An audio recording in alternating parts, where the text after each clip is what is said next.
Olá, estamos começando o Parlamento Debate aqui pela TVAL e também pela Rádio AL.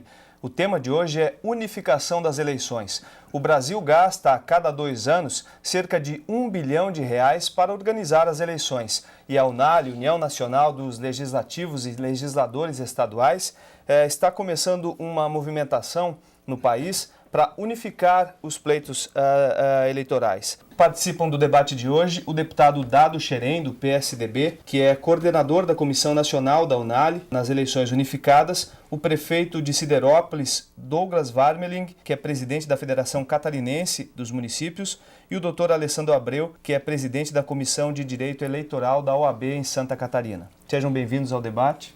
Deputado, qual foi a necessidade que a UNAL encontrou, a principal necessidade de batalhar pela unificação das eleições? Eu acredito que a percepção na vida pública, a percepção do homem público, nessas eleições, ela nos alertou para a necessidade de nós sermos mais rápidos nas respostas administrativas.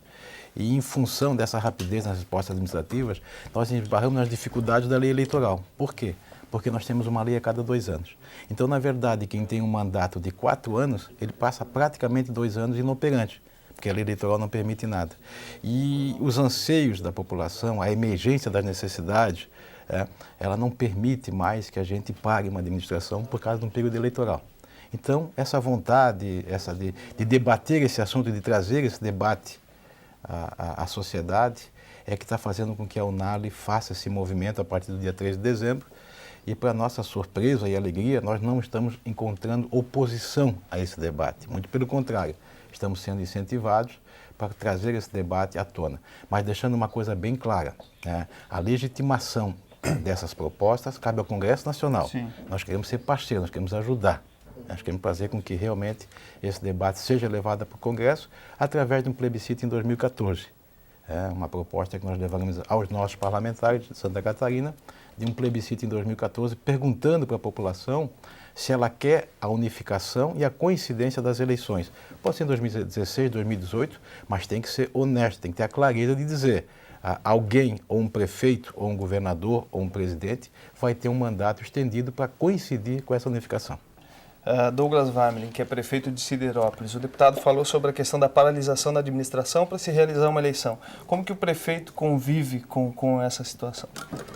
Olha, antes de mais nada, ontem tivemos um debate num outro meio de comunicação sobre também uma outra bandeira que a UNAL está levantando, que é a questão do endividamento público dos estados e dos municípios. E hoje quero voltar a reforçar os parabéns à UNAL aí, essa iniciativa, de falar de um tema também muito importante para o país, dessa unificação, questão dos custos. E para nós que somos prefeitos, temos uma dificuldade enorme na realização dos nossos serviços do dia a dia, porque nós só podemos fazer aquilo que está inserido na lei, A administração pública é dessa forma, você já tem todo um regramento no dia a dia que você tem que atender todo esse regramento para solucionar o problema das pessoas. Com uma eleição a cada 2 anos, essas limitações elas se multiplicam, porque tem mais a questão da legislação eleitoral, que, como disse o deputado Dado Xerém, praticamente nada pode. Não pode transferir convênio, não pode contratar pessoal, não pode demitir. Enfim, tem todo um regramento que amplia essas dificuldades do gestor público municipal e que a população não entende muitas vezes, ela quer o problema, quer a solução do problema. Ela não está olhando se a legislação proíbe ou se não proíbe. Então, eu acho que é um tema bastante importante e de extrema urgência para se tratar desse assunto. Amarra muito a administração municipal? Muito, bastante. Bastante mesmo. Essas questões amarram bastante e dificultam a vida do cidadão, não é nem a vida do prefeito, porque o prefeito vai cumprir aquilo que está na legislação, mas ele vai dificultar a vida do cidadão que precisa e necessita do poder público para a realização desse serviço na área da saúde, na área da infraestrutura, na área da educação, enfim, todos os serviços públicos que o município tem que prestar. Doutor Alessandro Abreu, a questão legal disso tudo, como se organizar e chegar a um modelo? Na verdade, são vários pontos que têm que ser, no caso, oferidos, Primeiro, a preparação da própria justiça eleitoral, as condições técnicas e também de pessoal, porque, no caso, o tribunal, numa eleição estadual, o tribunal, no caso, é onde originam as ações e ficaria sobrecarregado em função dos recursos oriundos das ações municipais. Mas isso, claro que com a economia que vai ser feita, pode aumentar o número de funcionários e é perfeitamente adaptável. A questão legal passaria, então, pelo Congresso Nacional. Acredito eu que não haveria possibilidade de fazê-lo antes do 2018 ou 2020, justamente porque teria que discutir, como o deputado falou, a prorrogação de um mandato para que possa haver a coincidência dessa eleição. Qual a matemática disso que teria que ser feito? Acredito eu que a forma mais correta ou mais simples de se fazer é prorrogar, no caso, já fazer uma eleição com mandato de 6 anos. Seria ou para prefeito ou para governador. Não poderia se prorrogar os mandatos que estão agora, porque aqueles que estão à frente do executivo foram eleitos para 4 anos. Mas para as futuras, poderiam se fazer já uma eleição onde a população, ao votar, saberia que o mandato seria um pouco mais extenso. Isso já poderia funcionar para 2014 ou para 2016, até que se tivesse uma coincidência de datas e se pudesse fazer a eleição unificada. Porque o fato de você fazer uma eleição tampão para 2 anos, até como prefeito, deputado, podem dizer melhor do que eu, administrativamente não teria a menor condição, né? Seria um prejuízo muito grande. Então é mais fácil fazer uma que estendesse um pouco mais o mandato. Deputado, como que a população pode participar dessa discussão, deve participar? Olha, com quem eu tenho conversado, a gente não encontra resistência, né? Então a população ela tem que se manifestar, ela tem que ser favorável. Então isso tem que ter, subconscientemente, subliminarmente, ela tem que estar com essa vontade. E a gente nota isso, né? Quando eu falo esse tema, em qualquer lugar que eu esteja, a gente nota o consentimento. Porque é difícil você explicar para um cidadão que um hospital está fechado por falta de recursos no ano eleitoral e eu estou na rua pedindo voto para alguém. Aquela maior demanda dela, que é a saúde, que é a vida, não está sendo atendida porque na lei eleitoral não permite que naquele momento você faça qualquer tipo de convênio. E como é que você explica isso na rua pedindo voto? Daqui a pouco a população vai dizer que você não trabalha, que você é malandro, que você não participa, que você só quer pedir voto. E não é essa a nossa vontade. Então, essa percepção nós sentimos nessa eleição agora das dificuldades de um prefeito com a lei de responsabilidade fiscal, muitas vezes convênios que não puderam ser pagos, por um atraso burocrático de alguma outra coisa, e o prefeito pode até ser condenado pela lei da ficha limpa, por quebra da responsabilidade fiscal, por atraso de um convênio que o prefeito já fez a dívida para contratar aquela obra, né? Então tudo isso tem que ser repensado, porque nós vivemos mudanças de conceito político no Brasil. O Brasil está mudando, o mundo está muito mais rápido, as cobranças são muito mais rápidas. Quando eu me elegi vereador a primeira vez, quando eu dava uma entrevista para uma rádio, era gravada, televisão então nem se falava, era rádio, e mesmo assim para mim aquilo era uma alegria eu poder dividir com a população o que eu estava fazendo. Hoje em dia a população lhe cobra as suas ações por segundo. Você mesmo aqui, né? Tá com o iPad aqui em cima, já está se comunicando, produzindo alguma coisa para dar informação para alguém. Então você veja bem, né? A população hoje entra numa rede social, me cobra num Twitter ou no Facebook, o que eu estou fazendo? Por que eu não fiz aquilo? Sim. Isso diariamente. Então você veja, a demanda dela é rápida. E para nós atender a demanda, nós temos que ser rápidos. E para nós temos que ser rápidos, a administração tem que ser rápida. E para a administração ser rápida, ela não pode encontrar uma eleição a cada 2 anos. Porque você perde 2 anos. Eu sempre digo isso. Primeiro ano é o ano que o prefeito, o governador conhece a máquina. Não é, prefeito? É isso mesmo. Segundo ano, abril em diante você não faz mais nada porque não pode, né, doutor Luciano? A lei não permite você fazer nenhum tipo de convênio ou repasse. Terceiro ano, você administra, efetivamente administra. 4º ano, cai de novo no processo eleitoral. Eleição de novo. Então, na verdade, o prefeito e o governador fica livre para trabalhar 1 ano. Não tem outro jeito.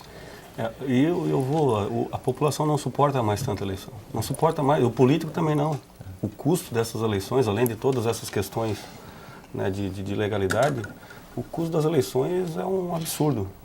Então, é por isso que eu digo, o tema é fundamental e precisa ser tratado de forma urgente para que haja essa coincidência de mandatos, né, do governador, do presidente da República, deputados, senadores, prefeitos, vereadores, é fundamental. Essas eleições municipais, o senhor compartilha disso que o deputado falou, sobre essa sensação de que a população não suporta mais essa paralisação na administração pública para fazer a eleição?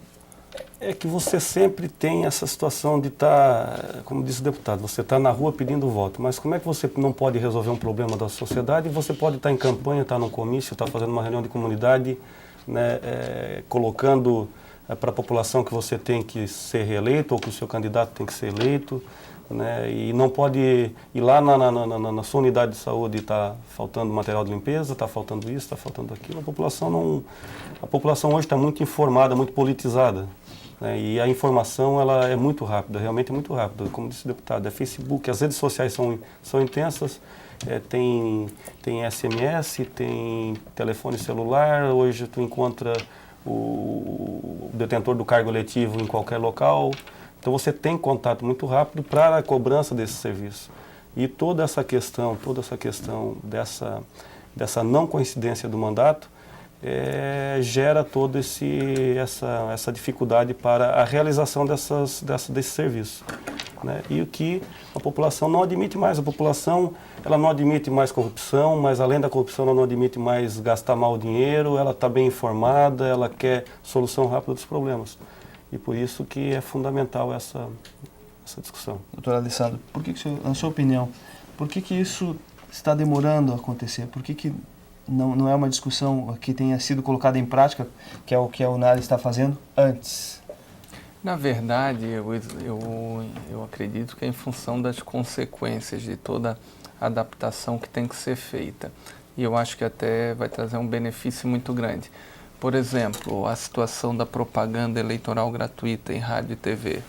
Teria que adequar para que todos pudessem ter seu espaço. Então, unir, no caso, os dois tempos da proporcional e majoritária para prefeito, para governador, no caso para presidente, num mesmo espaço. E isso daí é uma dificuldade que vai ter que ser superada. Eu acredito até de grande valia que pode reduzir muito o custo. No caso, teria que fazer programas mais enxutos, talvez mais numa comunicação direta do candidato com o próprio eleitor. Isso vai gerar até no custo de campanha a redução de, acredito eu, de mais de 50%. Então, eu acredito que essa situação da unificação ela tem que caminhar também já com a reforma política, ou pelo menos parte dela, que tem que ter as adequações do próprio judiciário para que possa comportar uma eleição como essa. Nós vimos que nessa eleição o Tribunal Regional Eleitoral de Santa Catarina, competente como teve dificuldade de julgar todos os processos porque os recursos eram muitos, vindo de mais de 290 municípios. Imagina então, tendo ele que responder de forma originária às ações demandadas do governo do estado, que a competência já é primeira do próprio tribunal. Então tem que ter uma adequação do sistema eleitoral como um todo. A principal pedra no caminho. Eu acredito, a estrutura? Eu acredito que não é nada que tenha essa dificuldade para superar. Com a economia que vai se fazer tendo eleição, ao invés de 2 em 2 anos fazer uma única eleição, com certeza os investimentos podem ser feitos, é uma questão só de adequação e que não haveria maiores problemas. E a consequência lógica é o seguinte: se você reduzir os programas, que a maior demanda é em função do programa de rádio e TV, se você reduzir o horário, fizer um programa mais curto, com uma mensagem mais direta, as ações judiciais também vão ser em bem menor número, então pode-se fazer uma adaptação tranquila. Acho que não é o problema, não seria um empecilho, só teria que ter um cuidado para adequar tudo para funcionar. Sim. Deputado, essa questão dos meios de comunicação, a UNALI tem pensado nisso também? Tem pensado e acredito que poderão ser grandes parceiros nessa proposta, porque os meios de comunicação também perdem economicamente.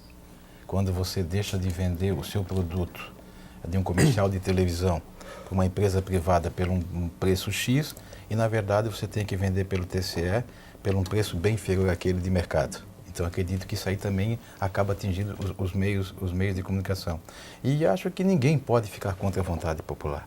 Você veja bem, né? O eleitor, quando ele está insatisfeito, ele reage de duas maneiras. Ou ele é agressivo, ou ele é apático, né? Ou ele tem o desejo de mudança, né? Uma dessas situações acaba ocorrendo. E você veja, assim, o que está acontecendo nos processos eleitorais recentes. O número de abstenções de eleitores que estão indo votar. Então, esse é um ponto forte de interrogação. É a grande pergunta, o que está acontecendo? É apenas o desencanto ou a frustração com as promessas não cumpridas ou tem mais algo por trás em relação a isso? Ou o cansaço de votar, enfim. Então, tudo isso, assim, acredito que passa por essa percepção de mudança que o Brasil está sofrendo. Sim. Pode ser aí o início da tão esperada reforma política? A reforma política, assim, o nome já diz, né? Além da reforma, tem que ter vontade política para se fazer. Eu acredito que, a partir do momento que há vontade política, você tem praticamente a reforma feita. Eu escutei uma manifestação muito contundente aqui na época da eleição do vice-presidente da República, que é o presidente do maior partido desse país, que é o PMDB, dizendo que tem que fazer a reforma política. Então isso me animou quando eu ouço o vice-presidente da República, que é o presidente do maior partido desse país, dizer que tem que haver reforma. Eu escutei o senador Luiz Henrique da Silveira, né, que é um político de muita credibilidade nesse país, também dando declarações contundentes da necessidade de se fazer a reforma política nesse país.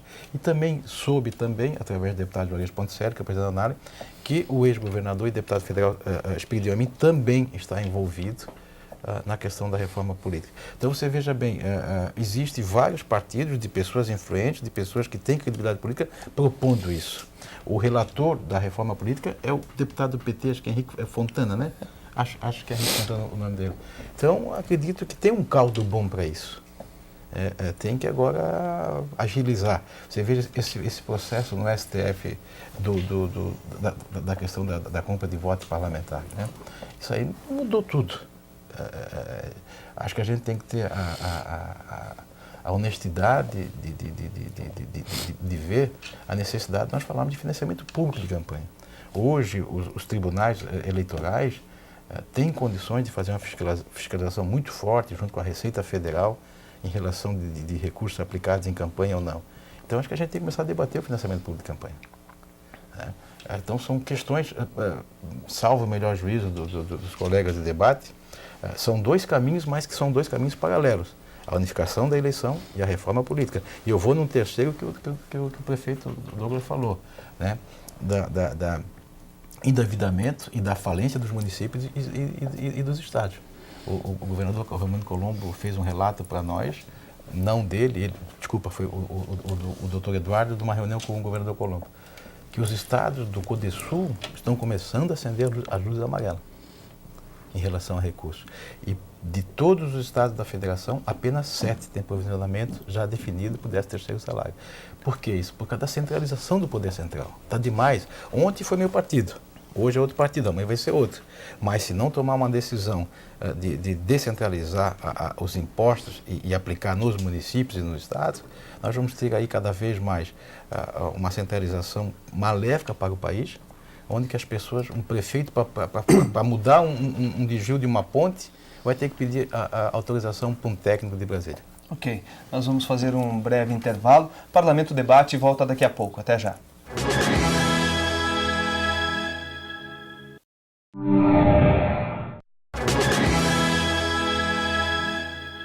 Estamos de volta com o Parlamento Debate aqui pela TVA e também pela Rádio AL, discutindo hoje o tema eleições unificadas.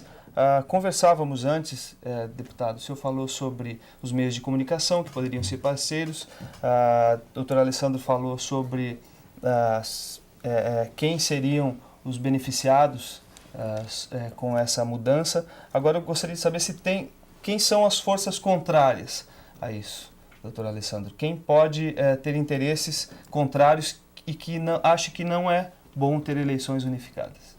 Primeiro, no caso, seria a própria Justiça Eleitoral como um todo. O Tribunal Superior Eleitoral teria que estar, no caso, ser simpático à ideia, como acredito que seja, porque a principal reestruturação para que tudo ocorra tem que vir do tribunal. Teria que ter uma análise técnica, um parecer técnico favorável, no sentido de que a Justiça Eleitoral pode comportar, sim, a unificação da eleição.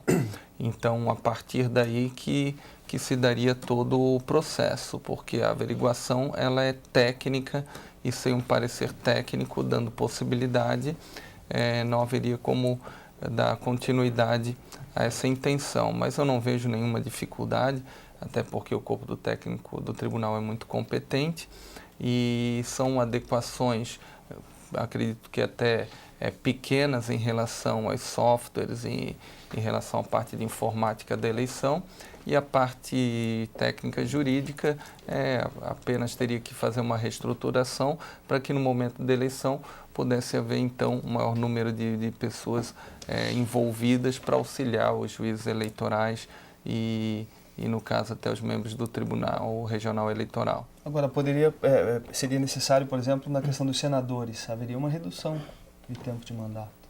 Exatamente, no caso seria um dos assuntos que puxa parte da reforma política, que é a questão da redução do mandato, e daí poderia se avançar não necessariamente a discussão também da reeleição, poderia ser um momento em que já se deliberasse se o mandato vai ser de 5 anos, caso não se permita a reeleição, ou se vai ser permitido normalmente, não necessariamente tenha que ser debatido, mas em função do momento em que se discute, pela importância do assunto, também já poderia ser objeto de discussão.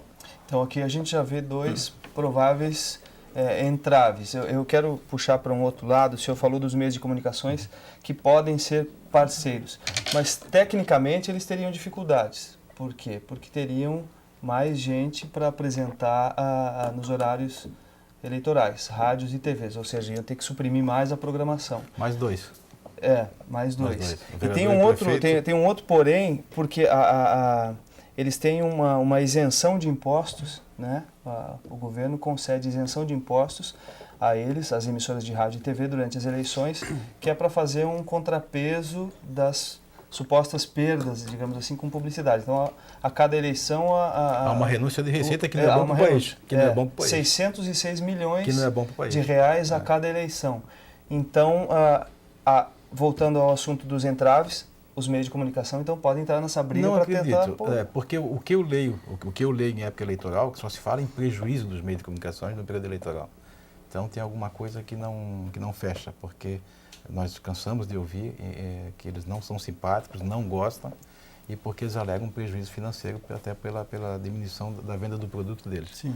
Então tem... Mas eles teriam isso de uma vez só, daí? De uma vez só, e a cada 5 anos, a cada 4 anos, enfim. Eu não quero entrar nesse negócio da reforma, porque é outro tema bem importante. Mas eu sempre tenho dito, né, que alguém vai se incomodar, pode ser que se incomode, mas nós não podemos deixar que o que menos pode se incomodar é a população, com as dificuldades. Agora, tem que deixar bem claro que isso também não é uma panaceia para tudo. Sim. Não vamos dizer que vamos fazer a unificação das eleições, que vai se resolver todos os problemas. Né? Mas, com certeza, você está dando mais condições para o prefeito administrar melhor, ou para o governador administrar melhor, com mais tempo e com mais qualidade de administração. Administração pública, temos um prefeito aqui, uma brilhante advogada aqui, depende muito da competência da gestão. Isso a gente também tem que reconhecer, que em pessoas em 4 anos fazem um bom trabalho. Né? E tem aqueles que podem ficar 6, 7 e 8 e não fazer. Né? Então, isso aqui não é o remédio para tudo. O que nós queremos? O que nós queremos em relação a isso? É dar melhores condições de trabalho e respostas mais rápidas para a nossa população. E a gente tem, assim, conseguido parcerias dos 2 órgãos que estão aqui, a OAB e a FECAM, da UVESC, da União dos Vereadores, e também tivemos na CNBB. E assim, outra surpresa que eu tive, quando nós levamos a proposta para a UNALI há 20 e poucos dias atrás, há 3 semanas atrás, nós tínhamos uma mesa redonda, onde nós estávamos em 16, 17, 18 deputados, do Amazonas, do Ceará, de Minas Gerais, de Santa Catarina, de São Paulo, de Paraná, e não teve ninguém que fosse contra. Então, eu levei uma matéria nova, da unificação, que não tão nova, mas naquele momento o debate era novo. Até de surpresa numa mesa redonda que não estava proposta essa proposta. Né? E desde o deputado lá do Amazonas, que foi muito contundente, ao deputado de Minas Gerais que fez esse levantamento da despesa de uma campanha, até o deputado do Ceará, todos foram unânimes. Não dá mais. E só puxando uma situação, talvez a questão da reforma política, que ela é muito mais complexa, mais ampla, mas talvez, deputado Dado, esteja aqui o primeiro grande fator motivacional para iniciar essa reforma política, começando com essa unificação. Porque se a UNALI, que é uma entidade a nível de país, que reúne todos os deputados e assembleias, né, tem o apoio da CNBB, tem o apoio da nossa federação, que nós vamos levar para a nossa confederação, que reúne quase 6 mil municípios. Perfeito. Tiver o apoio da UAB. É claro que nesse caminho tem um interesses menores contrários a essa unificação e a essa reforma. Mas eu acho que a força dessas entidades todas, a pressão vai ser muito grande. E o prefeito que está mais próximo sempre da do população, cidadão, ele tem condições de agregar e de mobilizar a sociedade como um todo para... E a classe política tem que entender que nós vivemos um novo momento. Veja bem a lei da ficha limpa, me corrija, doutor Alessandro. Foi uma lei de iniciativa popular. E o que aconteceu? Olha o que está acontecendo hoje com a aplicação dessa lei. E o Ulisses Guimarães, que sempre gosta de falar isso, que eu sempre escutava isso do governador Luiz Henrique, sempre dizia que ou nós mudamos ou seremos mudados. E nós temos que ter a clara concepção do desejo de mudança de conceitos e paradigmas políticos para esse país. E precisa, olha essa informação bem de encontro ao que o senhor está falando. Ó. Nas últimas eleições municipais, 87 deputados federais concorreram a cargos de prefeitos ou vice-prefeitos. O número corresponde a 17% dos 513 deputados parlamentares que compõem a Câmara. 25 venceram as eleições e daí deixaram as vagas para os suplentes. Quer dizer, o andamento do trabalho é prejudicado. Né? E fora aqueles que se elegem prefeito e vão a deputado. Sim. Que é o contrário. Sim. Se elege prefeito, ou se reelege prefeito e vão a deputado. Então você veja que isso também acaba se criando um desencanto. E eu disputei uma eleição em 2008, depois de ter elegido deputado, e fui cobrado da população por que eu estava indo a prefeito se eu tinha me elegido deputado. E isso, uma certa época, culturalmente, politicamente, era normal. Hoje não é mais. Não se admite. Não se admite, porque a população tem a informação por minuto, por segundo ou por dia que seja, mas ela tem essa informação.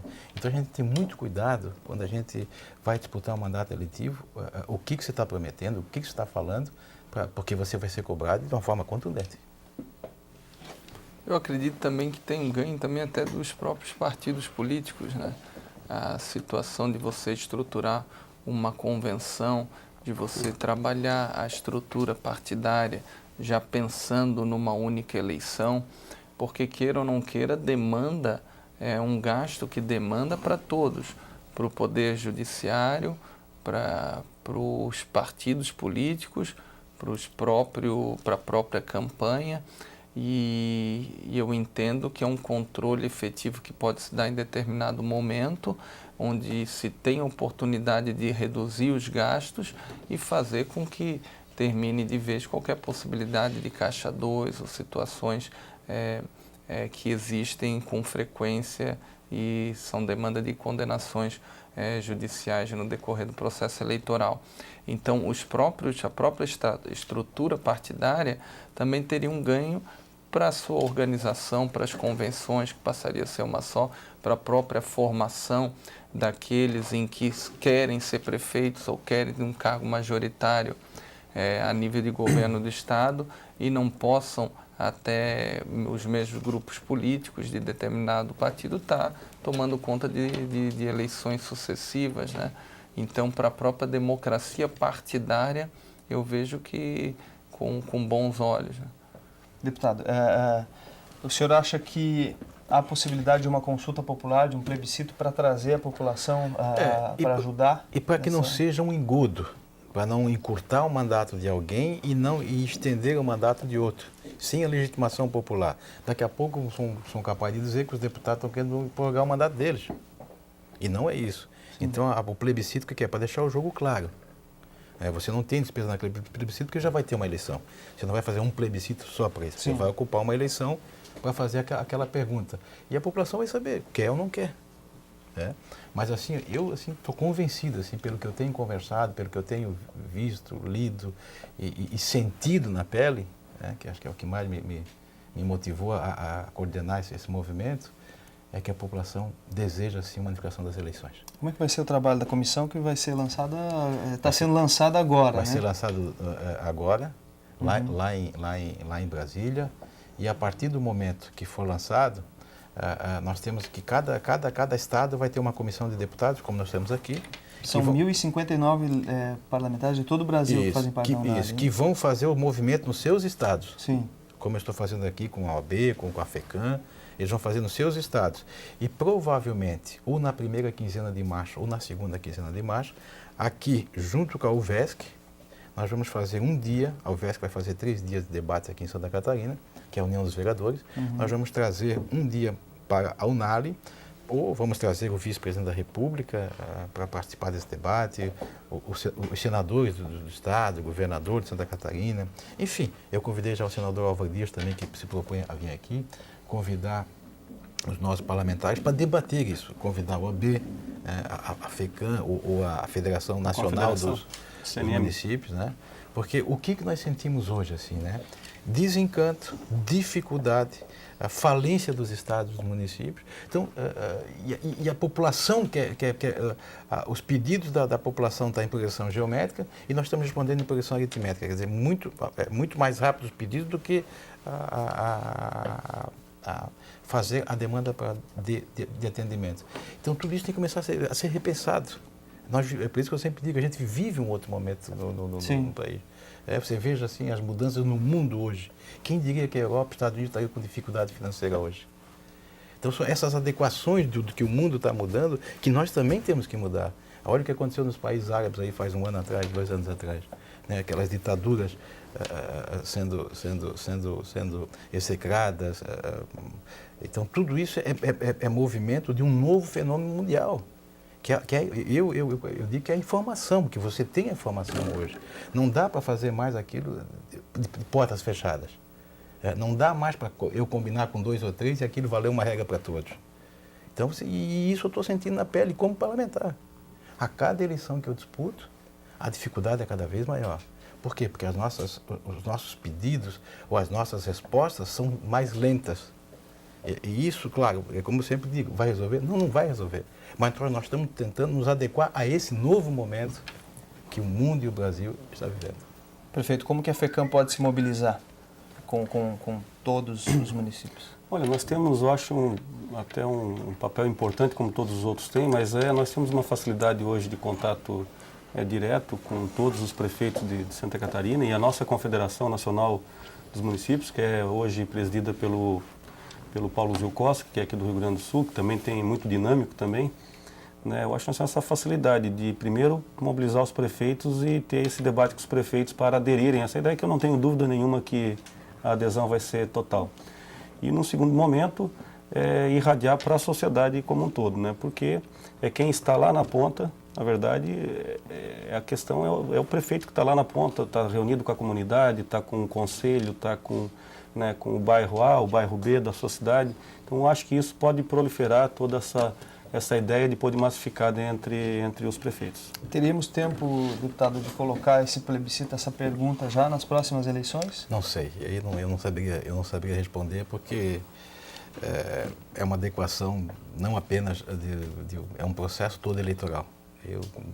Até para informação, né? Se eu der qualquer seria um palpite, um achismo, e eu não quero então, mas com certeza se o debate esquentar, vamos assim dizer, ou se aprofundar, acredito que haja tempo. Na verdade, fazendo uma adequação, vejo um tempo suficiente para que se faça uma campanha de conscientização, para que se vote até explicando, teria que ter uma participação efetiva da própria Justiça Eleitoral, como fizeram uma bela campanha da Ficha Limpa nessas eleições. Então, a partir do momento que estiver já adequado, encaminhado e o Congresso Nacional dê a celeridade necessária e de forma conjunta a Justiça Eleitoral possa já se estruturar para isso, questões técnicas eu não vejo muita dificuldade, porque seria incluir no momento da votação mais uma demanda, e o que é bastante comum, que é apenas uma adequação de software, seria mais só um tempo de conscientização, como Sim. foram feitos com todos os outros plebiscitos, o que é bastante comum e que não vejo maiores problemas.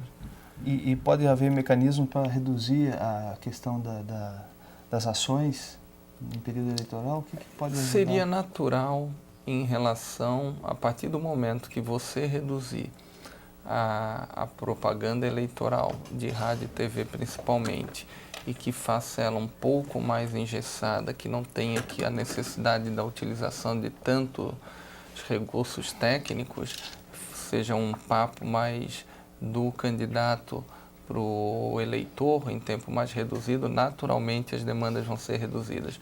No processo eleitoral, o grande trabalho que o tribunal, que os juízes eleitorais têm é com a propaganda gratuita, porque é um tempo que acredito eu que é excessivo, na maioria das vezes, dá margem para que, além das propostas, sejam pautadas mais na crítica, às vezes, do que as propostas, e com tempo reduzido, quem for fazer muita crítica não vai ter tempo para se apresentar aos eleitores.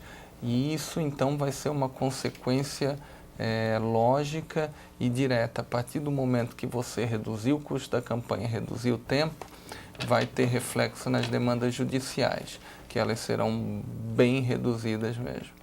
Deputado, suas considerações finais, eu tenho percebido que o senhor está bastante esperançoso com essa situação.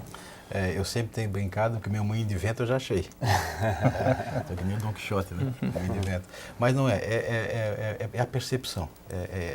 E não é nem esperançoso, é a necessidade de mudar. Né? Então a gente assim tem essa vontade, essa determinação, e o que me deixa mais satisfeito é que eu não estou encontrando resistência. Não que isso vai facilitar, muito pelo contrário. Né? Eu acho que nós vamos ter um longo caminho, uma dificuldade enorme pela frente, mas a vontade, o vento está muito a favor. Né? Então acho que isso é um ponto importante. Qual é o apelo do prefeito? Olha, antes de mais nada, bastante alegre e satisfeito também, deputado, com essa bandeira levantada, como eu falei no início. É fundamental, isso aí tem que acontecer o mais rápido possível. Então, feliz, né? A gente não vai pegar, a gente não é mais candidato, está deixando o mandato agora dia 31, mas como cidadão mesmo, né? De poder dividir, né? Compartilhar essa discussão com o deputado, com a OAB, né? Essa discussão tão importante. Então, satisfeito, e pode ter certeza que a Federação Catarinense dos Municípios e também a nossa confederação vai abraçar e apoiar essa iniciativa da UNALI. A OAB vai participar desse movimento? Com a UNALI, que ainda não tem nada formalizado, né? Sim, no caso, na verdade, agora tiveram eleições, né? As gestões que vão estar assumindo, com certeza terão interesse em participar diretamente. A OAB tem muito que contribuir, principalmente para os advogados eleitoralistas que conhecem do sistema e pode auxiliar em conjunto com a própria Justiça Eleitoral para que se possa dar seguimento à proposta e no momento de se formar e ordenar como vai ficar o processo eleitoral, que contribua também porque os advogados vivem o dia a dia de uma eleição no aspecto legal, jurídico, e tem muito a contribuir na formação de todo esse projeto. Ok. Nós chegamos ao fim deste Parlamento Debate. Eu agradeço pela sua audiência, obrigado aos participantes. Até o próximo programa.